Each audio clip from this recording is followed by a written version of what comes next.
All right, listeners, buckle up. We're diving into a place that's earned its reputation, the haunted Hinsdale House. A place with so many stories. You know, it's almost like a paranormal onion. We're peeling back the layers, trying to figure out what's really going on. Get our sources. A spooky YouTube video, some firsthand accounts, and interviews with people who know the house inside and out.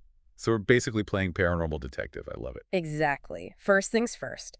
The haunted Hinsdale House. Where even is this place? Yeah, paint us a picture. Okay, so picture this old farmhouse, built back in 1853, about 65 miles south of Buffalo, New York. Sounds kind of peaceful so far. Yeah, but hold on, because this land has a history, like a really dark history. Okay, now we're talking. Spill the tea. We're talking battles between settlers and Native Americans. We're talking about a hanging tree, like right on the property. Oh, hold on. A hanging tree. Yep. And as if that wasn't enough, there's this pond where they just recently found the foundation of a barn. Oh, okay. A pond, a barn. I see where this is going. Well, the barn mysteriously burned down in the late 60s, and just recently they found its foundation. So, yeah. Okay. That's a lot of layers of history, and some of it kind of disturbing. No wonder this place is a hotbed for paranormal activity. Oh, yeah. And the reports. They run the gamut, like everything from your classic poltergeist activity to full-on apparitions, shadow figures, like you name it, it's probably been reported there. So it's not just like one ghost story. Not at all. And it goes way back. It's not just the one that made the news back in the 70s. The one where the family actually had to leave the house. Oh, yeah. I remember that one. Crazy stuff. So you're saying this Hinsdale house has, like, a history of hauntings? It seems that way. And one of the things we're looking at in this deep dive is an interview with the daughter of a guy who lived in the haunted Hinsdale house back in the late 60s. Oh, so before the infamous haunting in the 70s. Right. And this guy, total skeptic, did not believe in ghosts, any of that. Okay, so we have a skeptic living in this already kind of creepy house.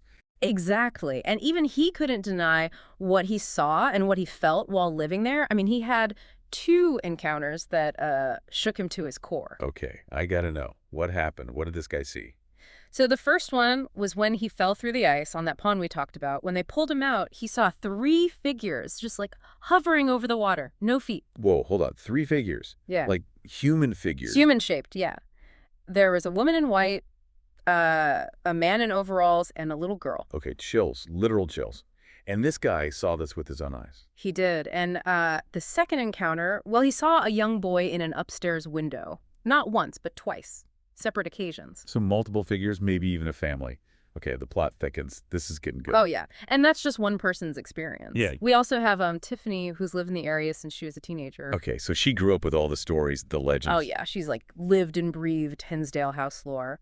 But she's also had her own share of strange experiences there. I mean, she hears talking, music sometimes, coming from the house. Oh, I'd be out of there. And her service dog goes nuts near the tire swing in the garage, growling, acting all spooked. Animals always know, right? They can sense things we can't. Exactly. It just adds to the whole creep factor, doesn't it? And get this, Tiffany once shared this audio recording. She thought it was like a woman screaming. Oh, God, no. But turns out it was just a fox, like that vixen scream they do. Still creepy, but at least not a ghost. Okay, I'll take a fox scream over a human scream any day.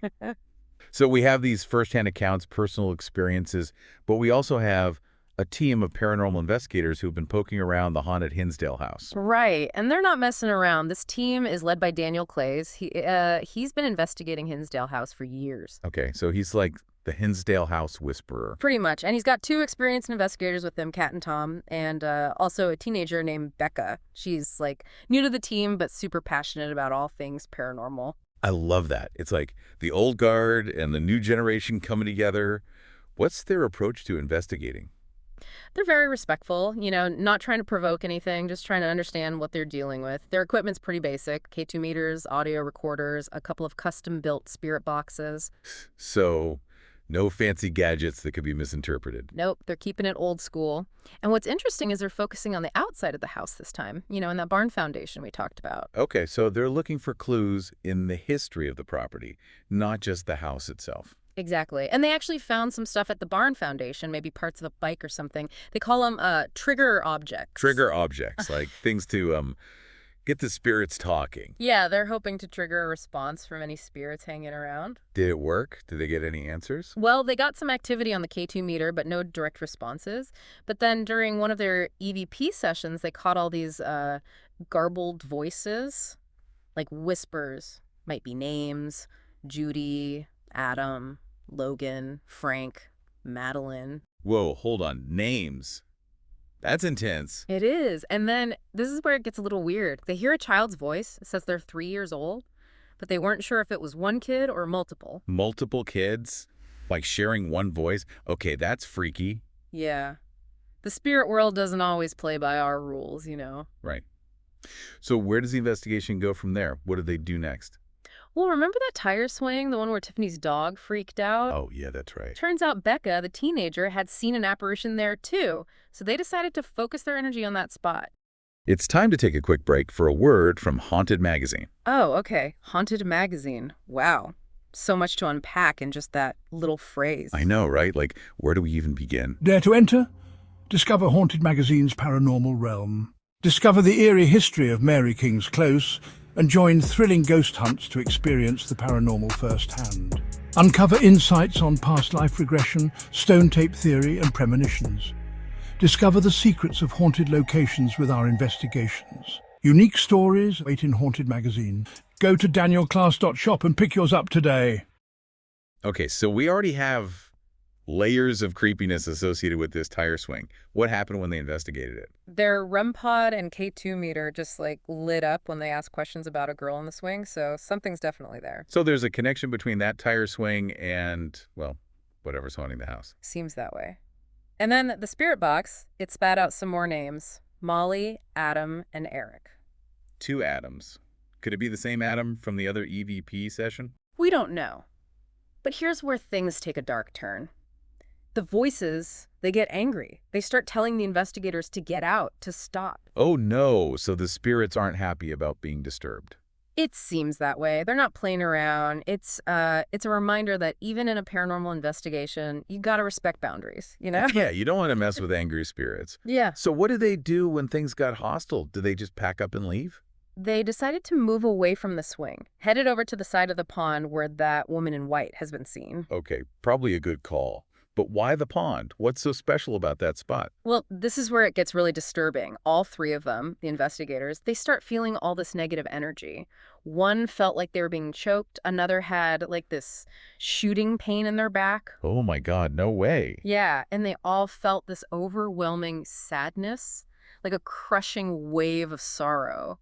That's so intense. Yeah. Did they manage to capture any of that on their equipment? Oh, they did. One recording, it caught a voice saying, "Wouldn't it be sad?" And then, like, the sound of a woman crying. That's heartbreaking. It sounds like there's some serious pain attached to this place.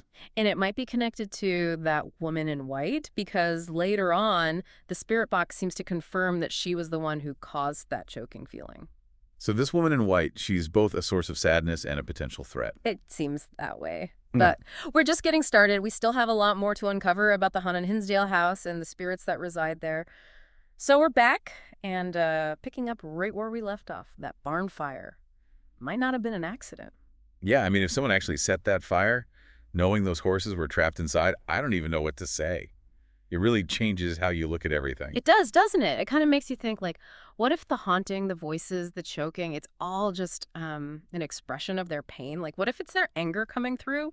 You know, it's so easy to approach these hauntings with, like, a sense of excitement, you know, the thrill of the unknown. But what if we're actually dealing with real suffering? That's a good point. I mean, think about those horses trapped in that fire, and anyone who might have been trying to save them. That's got to be a lot of negative energy. Yeah, it really puts those spirit box messages in a new light. Yeah. You know, like, bad, bad, bad. They're dead. It's just chilling. It is. It really is. And it reminds me that we have to approach these investigations, these stories, with a certain level of sensitivity. You know what I mean? Oh, absolutely. We're dealing with, like, potential glimpses into real lives and deaths, not just entertainment. Right, exactly. So, okay, how do we square, like, the scary parts of this haunting with the idea that these spirits might be hurting? The woman in white, for example, she seems to be both a source of sadness and, well, kind of dangerous. Yeah, that's a tough one. It's possible, that these spirits are kind of stuck, caught in a loop of their own pain and trauma. That's like a classic ghost story trope, right? Unfinished business, unresolved emotions, keeping them tethered to this world. Exactly. And at the haunted Hinsdale house, that unfinished business could be, uh, well, the fire itself, the lack of justice. So their anger, their sadness, it's not just directed at the investigators, it's maybe at whoever caused the fire. Or even just like the world in general. It's possible, and it just shows how complicated these paranormal events can be. It's not just about proving ghosts exist or getting a good scare. It's about confronting these darker parts of history, acknowledging that trauma can, like, linger. Absolutely. It really adds another dimension to the whole concept of a haunting, doesn't it? It does. It really makes you think. So I've talked about the history, the possibility of suffering, the ethical side of things. But what about the haunting itself? Like the specifics of what happened during these investigations? What stood out to you? Well, one thing that really got me thinking was the recurring presence of children. Oh, yeah. Like the little boy Christie's father saw in the window, right? Yeah. And the child's voice on the spirit box, Yeah. claiming to be 3 years old. And there were other childlike voices throughout the investigation. Oh, yeah. And didn't Christie's dad also mention a little girl as one of the figures he saw at the pond? He did. Like, there are all these accounts of children at the haunted Hinsdale house spanning decades. What do you make of that? It's just, it's really sad. And it raises so many questions. Were these kids, like, victims of the fire? Or is there something else we don't even know about? It's hard to say for sure, but it definitely adds another layer of tragedy to this whole story. It also makes you wonder about the relationship between these spirits. Like, are they a family connected to the same events? Or are we dealing with multiple hauntings layered on top of each other? That's a good question. It's like trying to solve a puzzle with half the pieces missing. We get these glimpses into the past, but the full picture remains elusive. It's what makes it so interesting, though, right? It does. The haunted Hinsdale house, it's this ongoing mystery. It's not just about the unknown, it's about challenging our own beliefs about life, death, what comes after. You know, it's funny. Sometimes the best stories are the ones that leave you with more questions than answers. So true. And in the case of the haunted Hinsdale house, those questions aren't just about ghosts. They're about human nature, the impact of trauma, and all the things that we just can't explain. Yeah, it's been a really thought-provoking deep dive so far. I love how Yeah. we've, like, dug deeper than just, is it haunted or not? Right. It shows how powerful these stories can be. Even the scary ones can teach us something about ourselves and the world around us. So we've covered a lot of ground. We've talked about the historical context, the possibility that these spirits are suffering, the ethics of paranormal investigation. But there's one thing we haven't really touched on yet. What's that? The investigators themselves. Like, how did all of this affect them, on a personal level? That's a really important point, and it's something we'll be exploring in the final part of our deep dive. We're back. And I keep thinking about something you mentioned earlier, about the impact this all has on the investigators. It's true. We get so caught up in the, evidence and the stories that we forget these are real people putting themselves out there. Stepping into a situation that's completely unpredictable. Yeah, and it's not just about the psychological effects either. They're reporting physical sensations, choking, pain, temperature drops. Like, these are visceral experiences. Almost like the haunted Hinsdale house is testing them, pushing them to the limit. Yeah, I like that. It's like a trial by fire. Yes. They're not just gathering evidence, they're navigating this really intense emotional and psychological landscape. And it's so interesting how everyone seems to experience it differently. Like, remember Christie's father, the skeptic?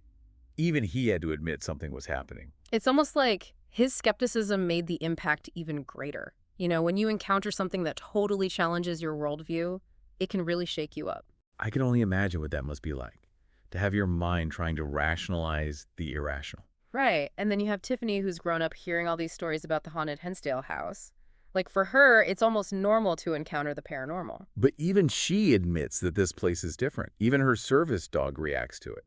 And she doesn't just describe fear or anxiety. Like, she talks about hearing conversations, music, almost like there's a community of spirits just living their afterlife. It makes you think, what if we're just, like, tuning into a different frequency, a realm that's always been there, but we usually can't perceive? That's a wild thought, right? Like, what if the veil between the living and the dead is thinner than we think? So we've got the skeptic, the seasoned local, and then the paranormal investigation team. Yeah. And they're all bringing their own baggage to the haunted Hinsdale house. Yeah, and you see how it affects their dynamic as a team. At first they're excited, confident, they've got their equipment, their theories, but then as the investigation unfolds, it gets more personal. You can feel the shift in their energy. The excitement gives way to something a little more, I don't know, a little more unsettling. Especially for Becca, the teenager. She's so eager to prove herself, but she's also the one who keeps seeing apparitions. It's like her lack of experience, her innocence almost, makes her more sensitive to what's happening. Maybe. And then you have Kat and Tom, the experienced investigators. They bring their expertise, but they also bring their own past experiences. I bet it's hard to separate the two sometimes, to know whether what you're feeling is connected to the current investigation or something you experienced years ago. Especially in a place like the haunted Hinsdale House, where the lines between past and present, living and dead, they all seem to blur. It's like the house itself is a portal, a place where boundaries break down. And once you cross that threshold, you might never be the same. It's a little scary, right? But it's also what makes this whole deep dive so fascinating. It's not just about ghosts, it's about the human capacity for belief.